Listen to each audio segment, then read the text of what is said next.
¿Se recuerdan, mis hermanos, que la semana pasada estuve compartiéndoles acerca del ejemplo que nosotros como padres debemos de darle a nuestros hijos? Y pues llegamos a la conclusión de que nuestro ejemplo muchas veces influye en lo que nuestros hijos puedan llegar a ser. La Biblia dice que nuestros hijos son como flechas en las manos de un arquero, ¿verdad? Eso significa que un arquero le puede dar dirección a la flecha hacia donde él quiera. Nosotros como padres, a través de nuestro ejemplo, podemos influir para que nuestros hijos sean lanzados, por ejemplo, a la fe o a la incredulidad, a la fe o al temor. Podemos lanzar a nuestros hijos a que aspiren a cosas mejores, o podemos lanzarlos a la mediocridad y que tengan pensamientos de escasez, de pobreza y de un montón de cosas que a veces creemos nosotros que eso puede ser muy espiritual y la verdad que no lo es, ¿verdad? Eso hablábamos la semana pasada y yo recuerdo que entre todo lo que enseñábamos les puse el ejemplo de dos reyes muy importantes en el reino de Israel. Uno de ellos fue Ocosías, que fue hijo de Acab y de Jezabel, y dice la Biblia que Ocosías hizo lo malo delante de Dios, siguiendo el camino de sus padres. Vale mencionar que Ocosías apenas pudo gobernar Israel 2 años, murió asesinado, igual que sus padres, e incluso la Biblia dice que los perros lamieron su sangre y comieron su carne. Ese fue el destino final.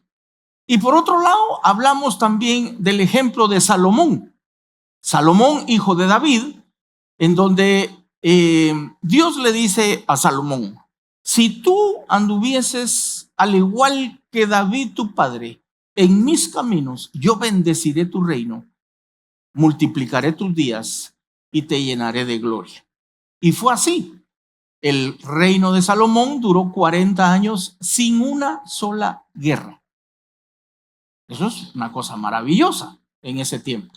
¿Cómo murió Salomón? Dice la Biblia que murió en buena vejez, ya de viejo, y que fue sepultado a la par del cuerpo de su padre David. 2 reyes de Israel, pero 2 destinos totalmente diferentes. Y esta mañana yo quiero compartirte algo acerca de otro rey. Diga conmigo, otro rey. Otro rey. Porque siempre hay otra decisión que tomar. Diga conmigo, otra decisión. Otra decisión. Hoy quiero hablarte de un rey que empezó a gobernar, imagínate, a los 8 años. A los 8 años, era un niño cuando empezó a reinar. Estoy hablando de Josías. Quiero que vaya conmigo a la siguiente escritura, por favor.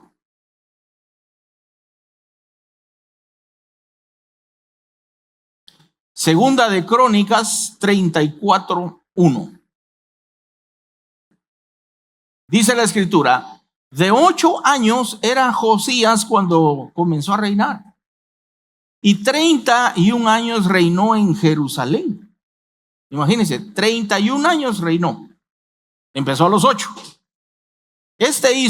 Ponle atención al 2, porque aquí está el secreto. Hizo lo recto ante los ojos de Jehová, y anduvo en los caminos de David su padre, sin apartarse a la derecha ni a la izquierda. A los 8 años de su reinado, siendo aún muchacho, comenzó a buscar al Dios de David su padre. Y a los 12 años comenzó a limpiar Judá y a Jerusalén de los lugares altos, imágenes de acera, esculturas e imágenes fundidas, y derribaron delante de él los altares de los Baales, e hizo pedazos las imágenes del sol que estaban puestas encima. Despedazó también las imágenes de acera, las esculturas y estatuas fundidas, y las desmenuzó, y esparció el polvo sobre los sepulcros de los que les habían ofrecido sacrificios.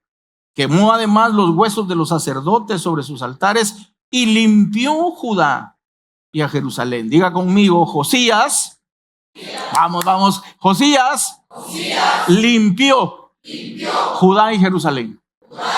Ahora, ojo, empezó a reinar muy joven. La Biblia dice en 1 Timoteo que nadie tenga en poco tu juventud, Que nadie tenga en poco tu juventud. Porque nosotros los adultos, a veces, mis hermanos, tenemos la tendencia a menospreciar a los jóvenes. A menospreciar a los jóvenes porque no tienen experiencia, porque no tienen las vivencias, porque no tienen todavía la prudencia, todavía la sagacidad. No. Cuando Dios está sobre una persona, no importa su edad. Le pongo un ejemplo: la Virgen María. La Virgen María se cree que estaba entre 16 y 18 años. Era apenas una jovencita. Y miren la responsabilidad tan grande que recibió. Nada más y nada menos que llevar al Salvador del mundo en su vientre. Papel que obviamente desempeñó maravillosamente. Fue ejemplar. Jesús llegó a ser el hombre que llegó a ser por las enseñanzas y los cuidados de su madre María. Claro. Ahora te pongo otro ejemplo: David. Se cree que David tendría 17 años cuando derrotó al gigante Goliat. ¿Cuántos años tenés, Pedrito? 18. Pues más chiquito que Pedrito. Era como más joven. Y fue capaz de enfrentarse al gigante Goliat y de volarle la cabeza. Lo que te quiero decir es que no importa la edad. Tú puedes tener 90 años y no tener pero ni una pizca de sabiduría. Pero puedes tener 10, 8 como tenía Josías y estar lleno de la presencia de Dios y estar lleno de sabiduría. ¿Por qué digo que Josías estaba lleno de sabiduría? Porque dice que hizo lo bueno delante de los ojos de Dios. Que nadie tenga en poco tu juventud, dice la Escritura. ¿Me di a entender? Cuando una persona es guiada por Dios, no importa su edad, el Señor hará que se cumpla su propósito y asignación en ella. ¿Me doy a entender? Hay varias cosas que quiero rescatar de ese pasaje, porque la Biblia dice que Josías heredó un reino literalmente prostituido, un reino en donde se adoraba a los Baales, un reino donde se adoraba a Acera, y lo que hizo Josías fue limpiar todos esos altares. Dice que a los 8 años él empieza a reinar. A los 12 empieza a limpiar Jerusalén y Judá. Y a los 16, a los 8 años de estar reinando, empieza él a buscar genuinamente a Dios. Y transformó todo el pueblo y toda la nación de Israel. Ahora, ¿cómo podemos aplicar eso nosotros a nuestra vida hoy? Podemos hacerlo de esta manera. No importa el entorno en el cual tú hayas nacido, si tú tienes a Dios en tu corazón y tomas la decisión correcta, Él puede salvarte a ti, salvar a tus hijos y salvar a tus generaciones venideras. ¿Por qué? Porque cuando tenemos a Dios, las cosas son totalmente diferentes. Josías fue un hombre, o mejor dicho, un rey muy joven. Muy joven. Pero tomó una decisión. Diga conmigo, tomó una decisión. ¿Qué decisión vas a tomar tú? Usted no tiene idea la cantidad de gente o de personas que yo he ministrado allá en mi oficina. Me dice, pastor, es que mi papá fue alcohólico y yo por eso soy alcohólico. Mi abuelo hizo tal cosa, abandonó a mi abuela, nos abandonó a nosotros, mi padre nos abandonó a nosotros. Por eso crecimos en la escasez, crecimos en la pobreza, crecimos en la miseria. Y constantemente oigo que muchas veces el entorno familiar en el que la persona se desarrolló ha influido directamente en lo que esa persona es hoy.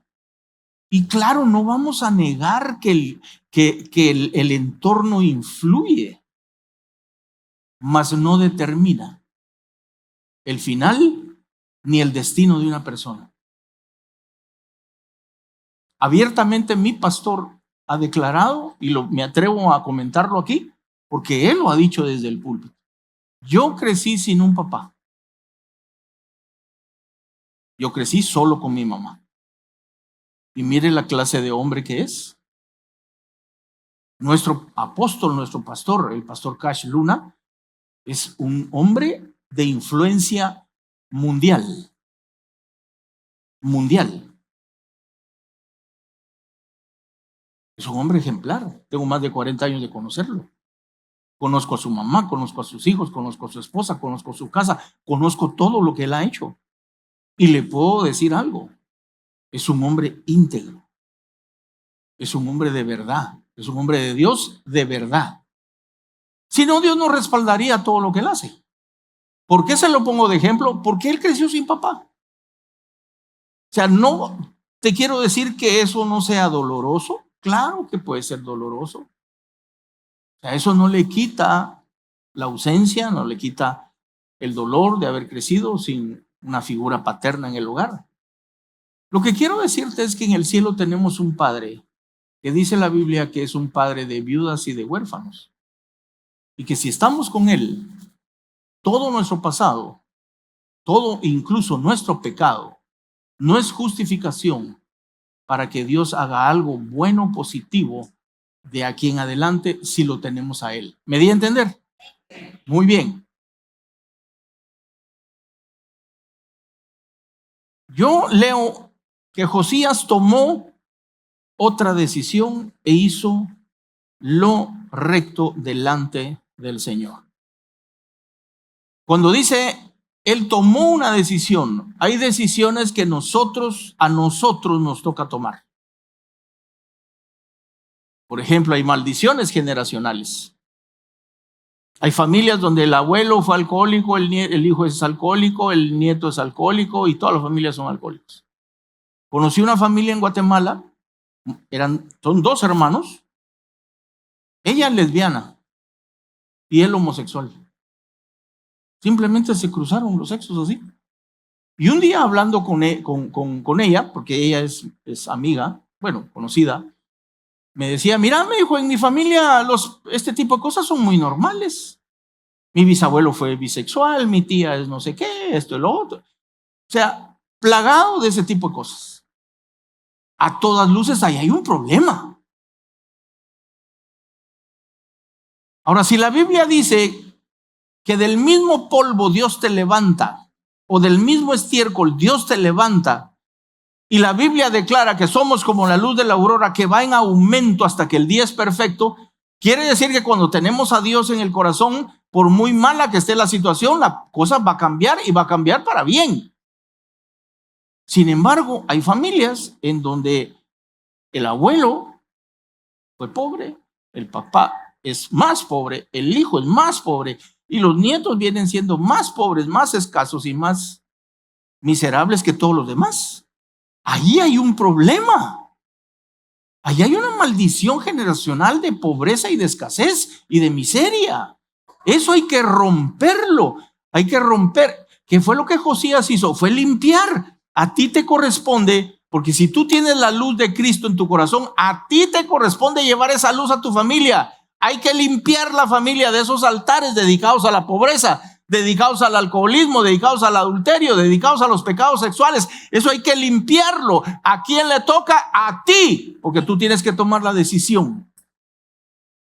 Es una decisión la que cambia el destino, no solamente tuyo, sino de tu familia y de las generaciones que vienen. Es tu decisión. Josías tomó la decisión. Empezó a limpiar. Quitó los altares, quitó la idolatría y empezó a buscar genuinamente a Dios. ¿Verdad? Vaya conmigo al Salmo 27:10, por favor.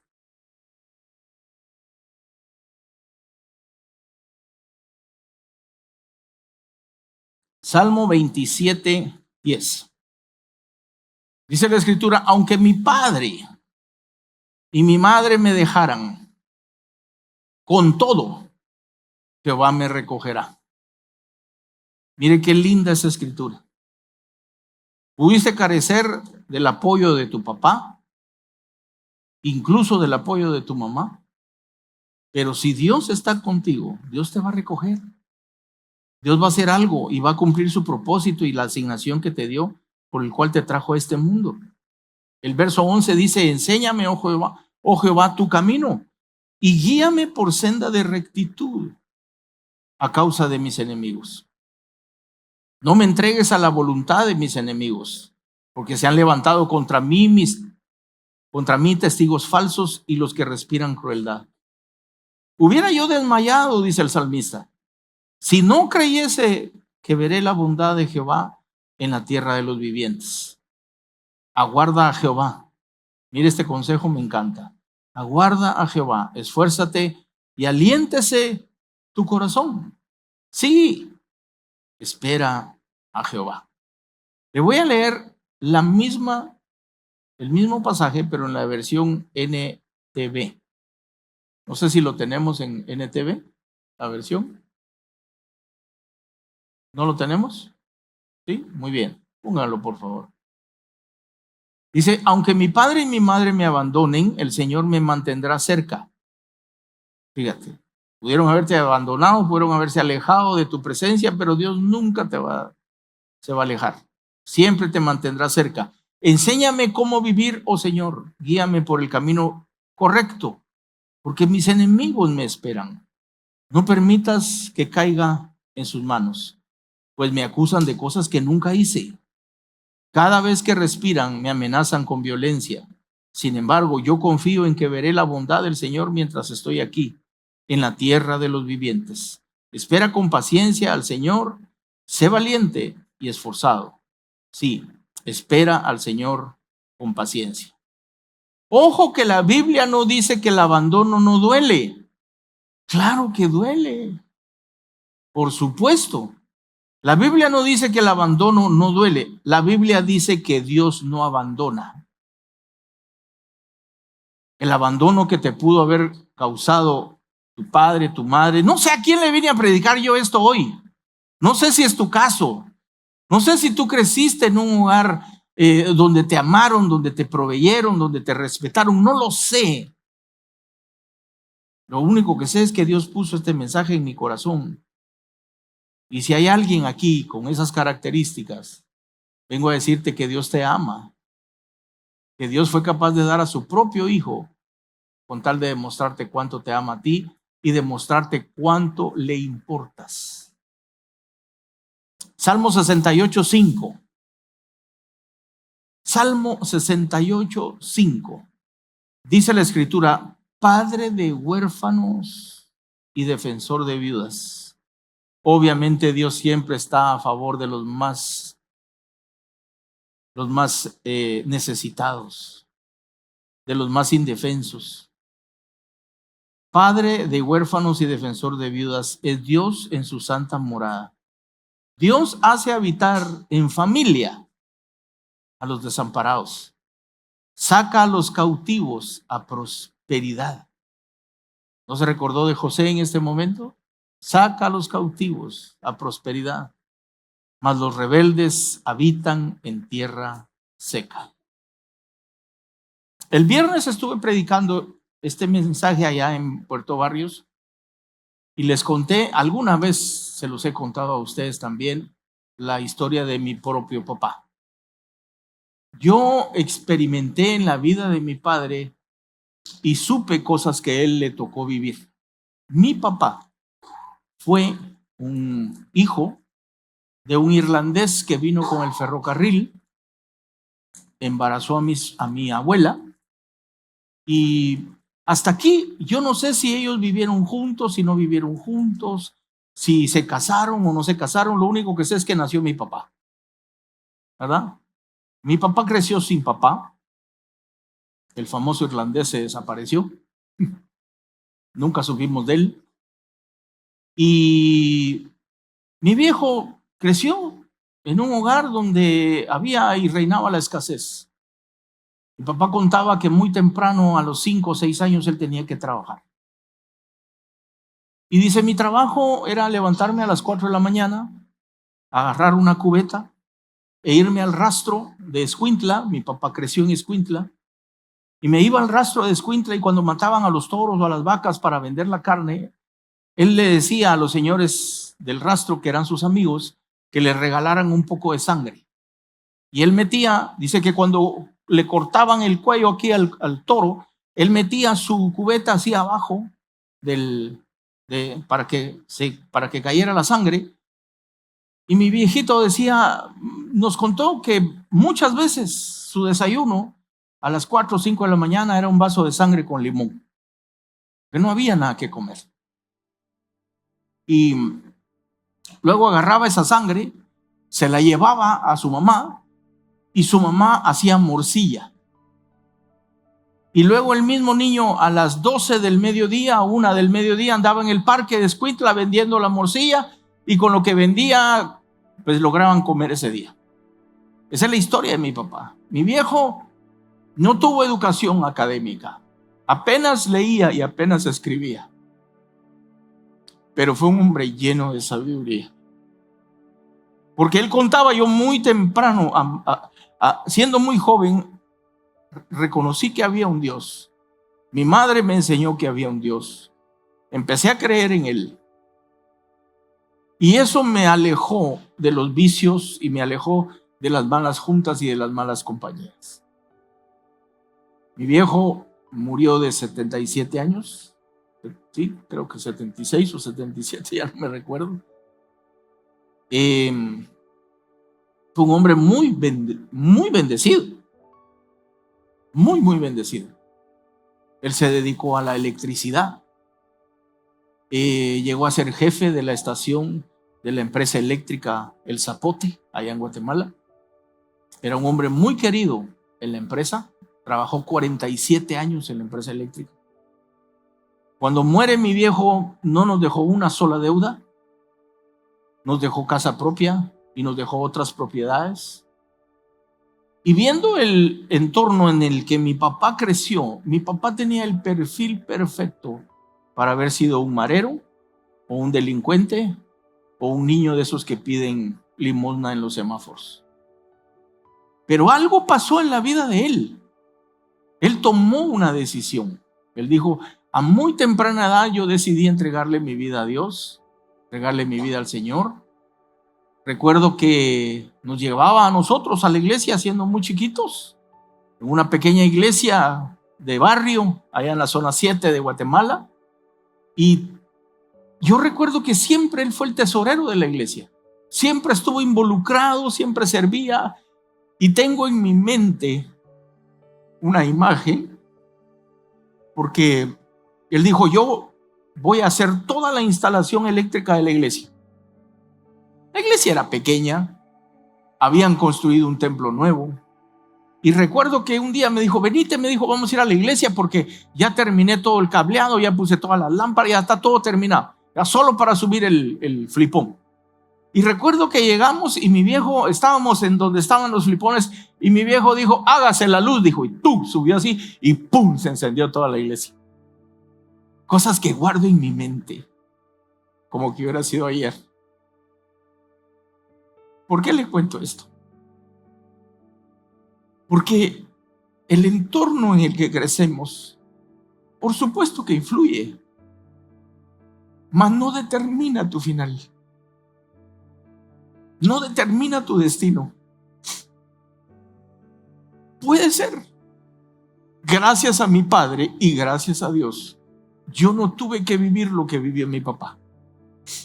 Yo mi primer trabajo formal lo tuve a los 22 años. No tuve que trabajar a los 4 o 5, como le tocó a él. Pero él tomó una decisión. Y donde quiera que esté mi viejo, que estoy seguro que está en la eternidad con Dios, lo bendigo y le agradezco todo lo que hizo por nosotros. Pudiendo habernos dado un destino diferente, de mal, se esforzó, trabajó muy duro y llegó a ser un hombre muy, muy próspero y bendecido por Dios.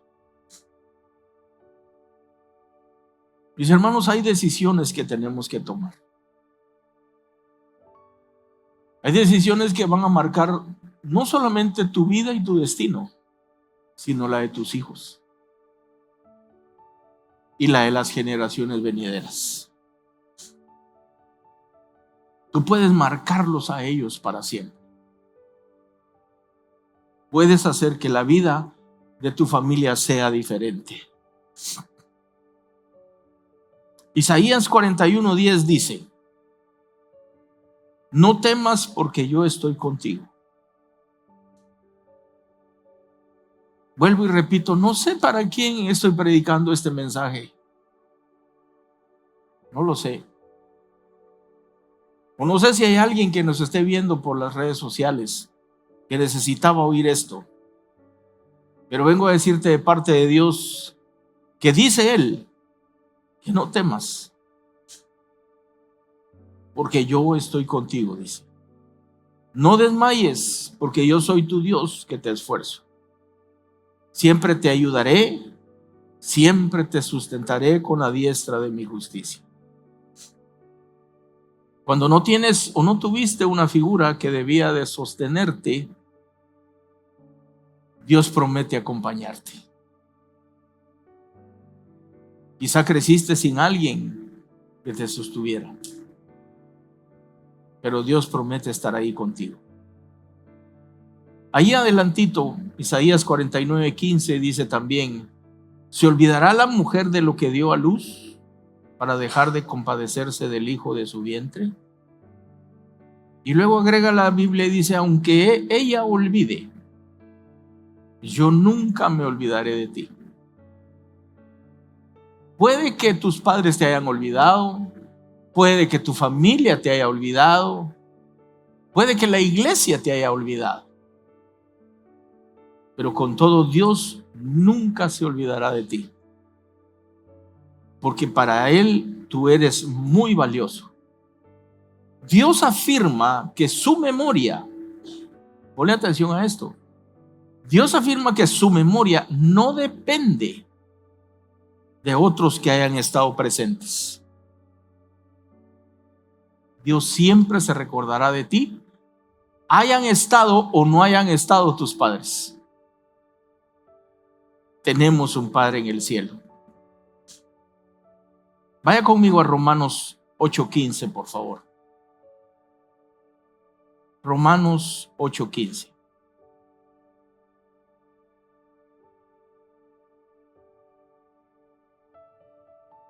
Dice la Escritura: pues no habéis recibido el espíritu de esclavitud para estar otra vez en temor, sino que habéis recibido el espíritu de adopción, por el cual clamamos: Abba, Padre.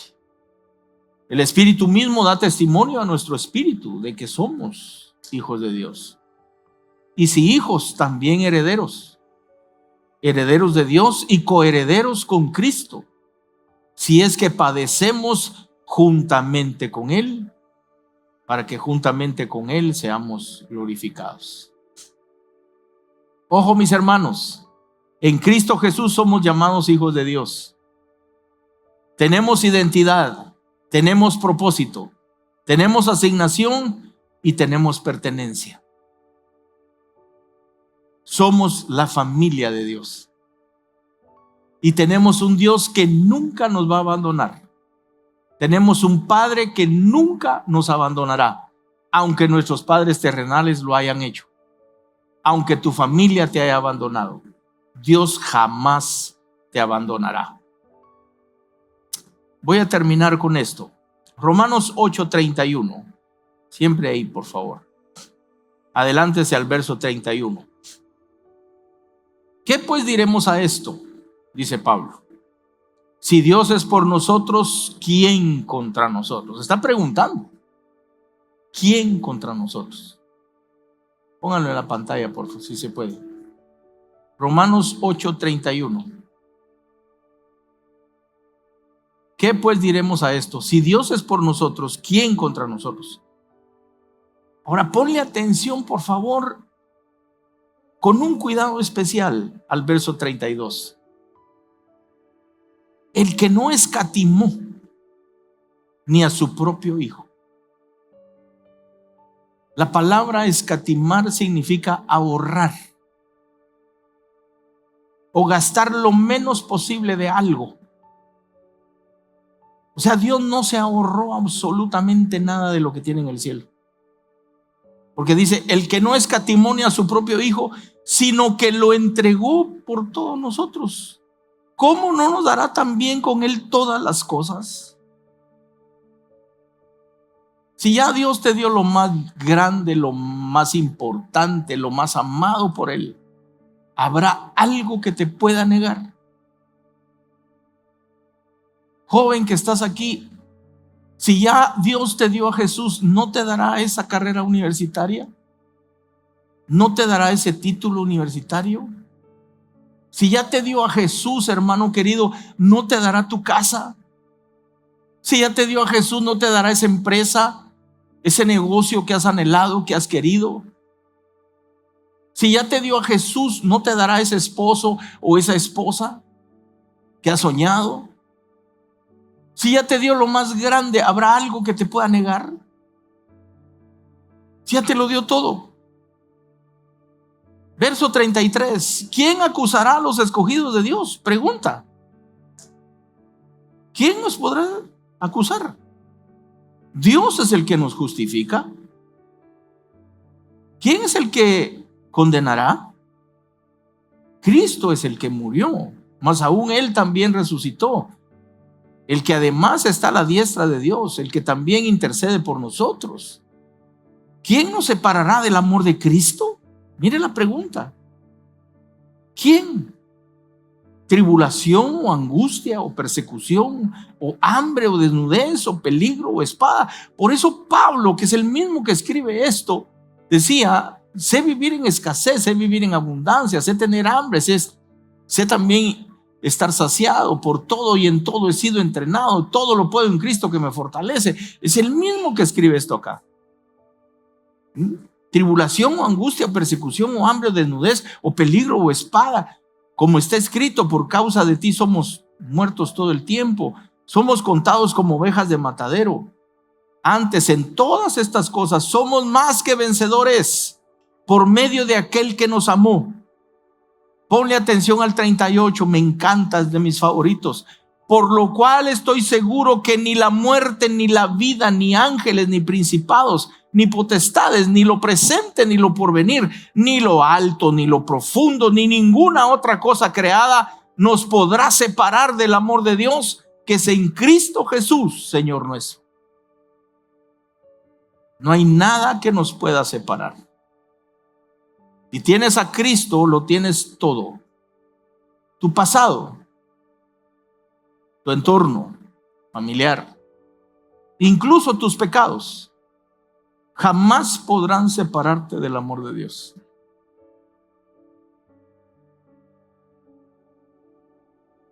La única forma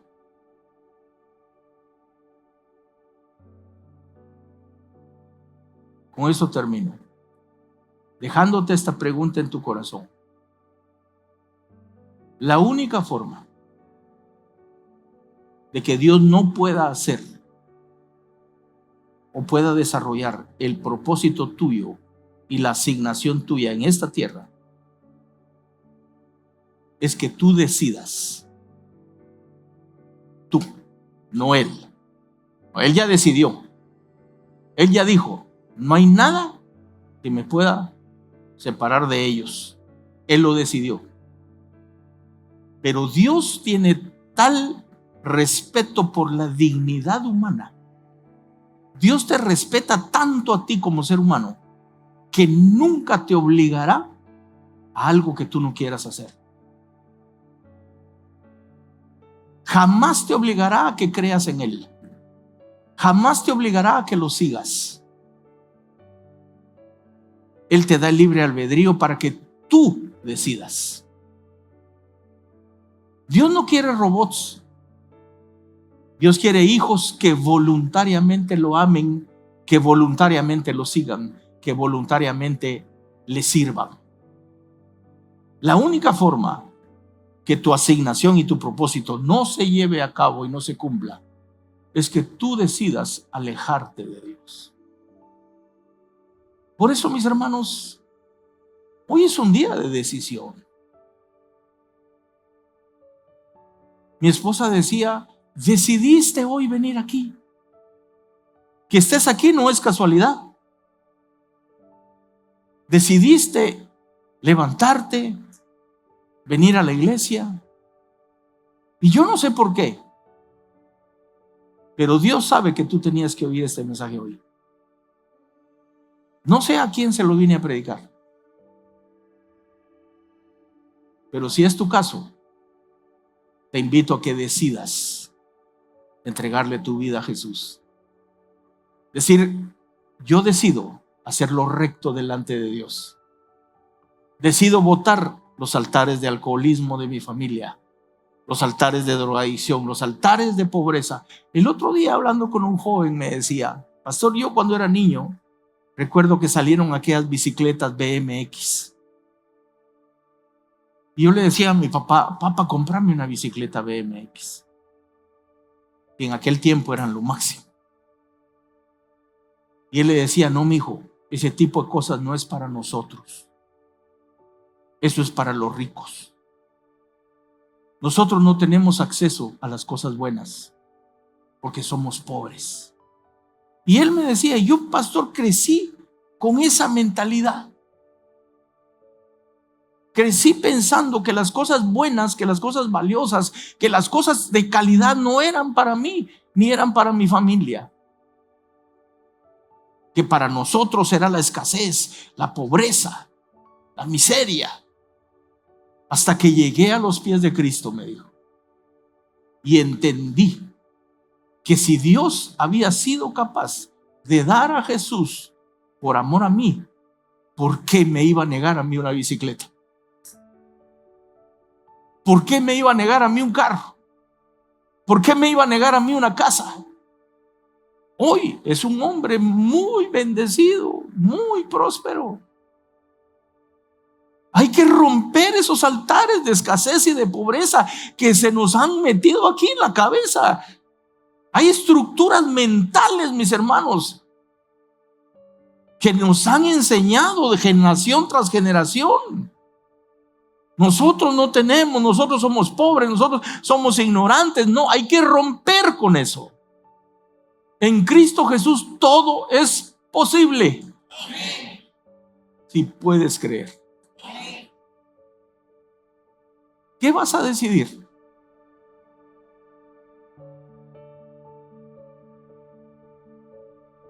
¿Qué vas a decidir?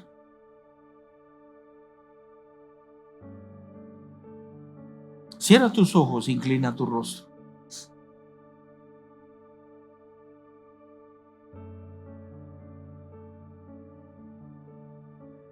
Repite conmigo esta oración, por favor.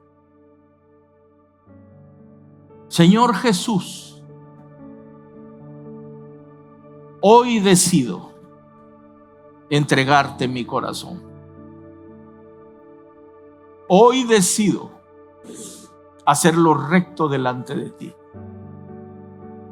Creo con todo mi corazón que tú eres el camino, la verdad y la vida, y que nadie va al Padre si no es por ti.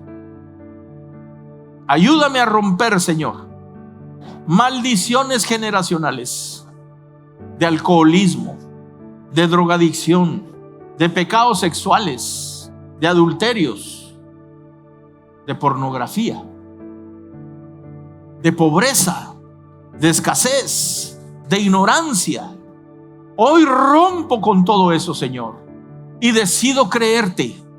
Yo decido hoy creerte, Señor, con todo mi corazón, y declaro que soy la niña de tus ojos, que soy tu especial tesoro, que soy tu hijo, que puedo llamarte papito, que tu Santo Espíritu cambia el resto de mi vida, que mi pasado no es ningún pretexto para no triunfar, para no ser una persona diferente, para cambiar el destino mío, de mis hijos y de mis generaciones venideras. Gracias, Señor Jesús, por amarme, por perdonarme y darme la vida eterna. Gracias, Señor. Amén. Amén. Dale un aplauso fuerte al Rey. Gracias, Señor. Gracias, Señor.